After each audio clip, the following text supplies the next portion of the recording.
একটি মেয়ে, সে সারাক্ষণ চিন্তা করে সুপার পাওয়ার নিয়ে।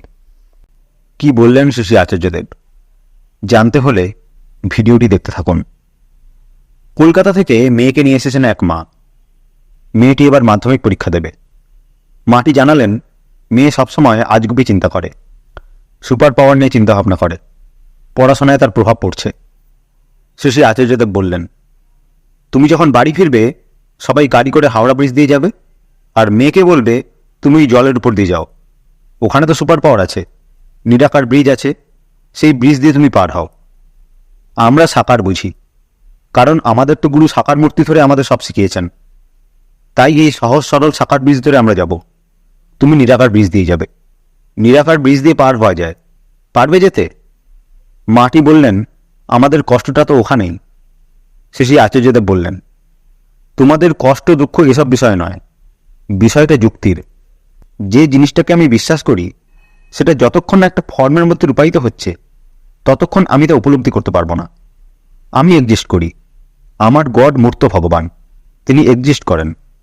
আমার বিমূর্ত ভগবানকে আকার রূপে যদি না পেলাম, না মানলাম, তাহলে আমি কোথায় ফোকাস করব? আমার ফোকাস পয়েন্টটা কী হবে? আমি যুক্তি মানছি না মানে আমি ইচ্ছাকে মানছি, তাহলে আমার ইচ্ছা অনুযায়ী চলছি। জঙ্গলে মানুষ যেমন থাকে তারা নিজেদের ইচ্ছা প্রবৃত্তি নিয়ে চলে। এই পশু প্রবৃত্তি কি আধুনিকতা? তাহলে তো গুহার মানুষ আধুনিক হয়ে যেত। গুহা মানবরা কি করত? যেমন চাইতো তাই করত। তাদের কোথাও কোনো প্রবৃত্তি পূরণে বাধা নেই, জীবন চালনে কোনো বাধা নেই।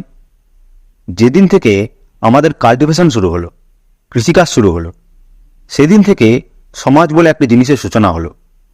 মূলত খাদ্যকে ঘিরে একটা গোষ্ঠী তৈরি হলো, এটাই হলো সমাজ। সমাজকে তখন একটা নিয়মের মধ্যে দিয়ে যেতে হলো। এই সময় এটা করব, এই সময় এইটা মানব, এটা পেতে হবে, এটা নেব। একদিকে প্রবৃত্তি আমাদের সবসময় মাথাচাড়া দেয়, অপরদিকে সমাজের নিয়ন্ত্রিত জীবন আমাদের মধ্যে তার ধামাচাপা দিয়ে দেয়। এই দুইয়ের সংঘাতেই হল আধ্যাত্মিকতা, ঈশ্বর চিন্তা। এটাকেই বলে ঈশ্বর চিন্তা। এর পিছনে দাঁড়িয়ে বিজ্ঞান, পুরোটাই তো সায়েন্স। এই জন্যই ঈশ্বরের অনুসরণ। কেন আমি ঈশ্বরের খোঁজ করব? কেন অনুসরণ করব? কেন আমার পালন?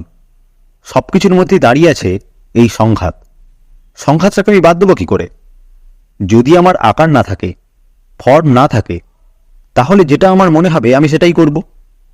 মনে করো কোনো নেশন, যদি তার কোনো রকম নিয়ম আইন কানুন কিছু না থাকে, তাহলে সেখানকার মানুষ কেমন হবে? যে যা খুশি করবে, নিজের খেয়াল খুশি মতো চলবে।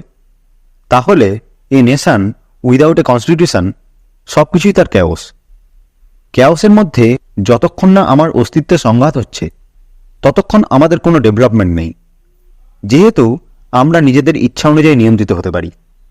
প্রকৃতির আর যা আছে সব কিছু একটা ছন্দে চলে, একমাত্র ছন্দবিহীন চলে মানুষ। তাই জন্যেই সে প্রকৃতিকে করায়ত্ত করতে চায়। ক্রমশ বিজ্ঞানীরা বলছেন পৃথিবী আর বাঁচবে না। এর পিছনে একটাই কারণ, অনিয়ন্ত্রিত নীতিবিরুদ্ধ জীবনচলন।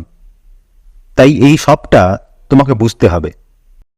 A nation without a constitution is chaos.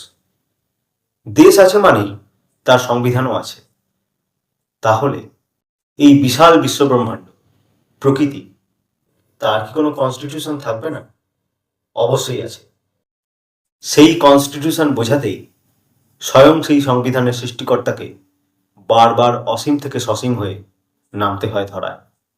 লোকে বলে আমরা বাস করছি কলিযুগে, কেউ বা বলে আমরা আছি যুগ সন্ধ্যায়। হয়তো তাই। ডিস্ট্রাকশন আমাদের প্রচুর। ভালোর রাস্তা একটা হলে খারাপের রাস্তা 100টা। তাই প্রশ্নটা শুধু কোন পথটা চুজ করা হবে, কোন ডিসিশনটা নেওয়া হবে তার। আমাদের কোনো ডিসিশন যাতে নীতিবিরুদ্ধ না হয়। তাই প্রয়োজন মনের অনুসরণ নয়, বিবেকের অনুসরণ। মন তো বহু কিছু চাইতেই পারে, কিন্তু তা নীতিসঙ্গত কিনা তা বোঝার জন্য প্রয়োজন বিবেক বুদ্ধি। কিন্তু মন আর বিবেকের পার্থক্যটা বোঝাই অসম্ভব হয়ে পড়ে অনেক সময়। আমার মনে হয় মন আর বিবেকের পার্থক্যটা বোঝার জন্যই প্রয়োজন লিভিং আইডিয়া এবং তার প্রতি ভালোবাসা। কারণ তাহলে কোনো প্রবৃত্তির বশবর্তী হয়ে যদি কোনো নীতিবিরুদ্ধ কাজ করতে ইচ্ছেও হয়, ওই ভালোবাসার কারণে মানুষ এটা ভেবে থেমে যেতে পারে, না এটা করলে ঠাকুর কষ্ট পাবে, এটা করা চলবে না, বা এটা যদি করি তাহলে আচার্যদেবের কাছে, অবিন্দার কাছে মুখ দেখাবো কিভাবে। এভাবেই ভালোবাসার টান মানুষকে বিরত করে নীতিবিরুদ্ধ কাজ করা থেকে। আর এই টানটাকে দৃঢ় করবার জন্যই এত পদ্ধতি। কাউকে নিঃস্বার্থভাবে ভালোবেসে কিছু দিলে তার প্রতি টান বাড়ে, তাই আমরা নিত্য ভরে তাকে কিছু দিই, নাম ধ্যান করি। ডিস্ট্রাকশন আছে বলেই কনফ্লিক্টও আছে, আর কনফ্লিক্ট আছে বলেই, অস্তিত্বের সংঘাত আছে বলেই আছে এভলিউশন, বিবর্তন। তাই এই সময়টা শুধু ডিস্ট্রাকশনের নয়, বিবর্তনেরও বটে। ঠাকুর আমাদের দিয়ে গেছেন যা, তা বিবর্তনের পথ, হয়তো মানুষ থেকে দেবত্বে বিবর্তন। তাই সময় এসেছে আপোষহীন হওয়ার, তার নির্দেশ পালনে অবিচল হওয়ার। ঠাকুর যাতে শুধু কথায় নয়, শুধু পোশাক আশাকে নয়, জড়িয়ে থাকেন আমাদের প্রত্যেকটা ডিসিশনে। জলপাইগুড়ি থেকে এক মা তার পরিবার নিয়ে এসেছেন। তার এক দাদা অতীতের কিছু ভুলকর্মের জন্য এখন ভীষণ বিপদগ্রস্ত হয়ে পড়েছেন। তিনি আচার্যদেবের কাছে দাদার বিপদ থেকে মুক্তির জন্য দিশা প্রার্থনা করলেন। শ্রী আচার্যদেব বললেন, জীবনটাকে যেমন করে অতিবাহিত করেছেন তার পরিণাম এখন হাতে নাতে।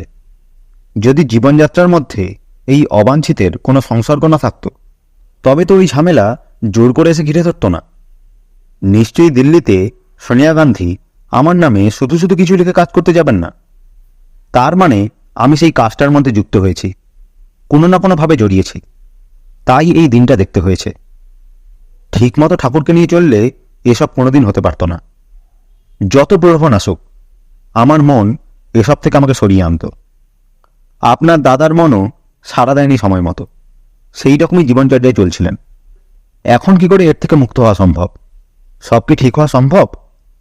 বরং এখন এইসব না ভেবে যদি মনে হয় দাদা নির্দোষ, তাহলে দাদার পাশে থাকো, তাকে মুক্ত করার জন্য বাস্তবে যা যা করণীয় তা করতে থাকো। শ্রী আচার্যদেব বললেন, নীতির প্রশ্নে কখনোই আপোষ করা ঠিক নয়। কোনো অনৈতিক বা অন্যায্য বিষয়কে প্রশ্রয় না দিয়ে সত্য ও ন্যায়ের পথে অটলভাবে চলাই জীবন।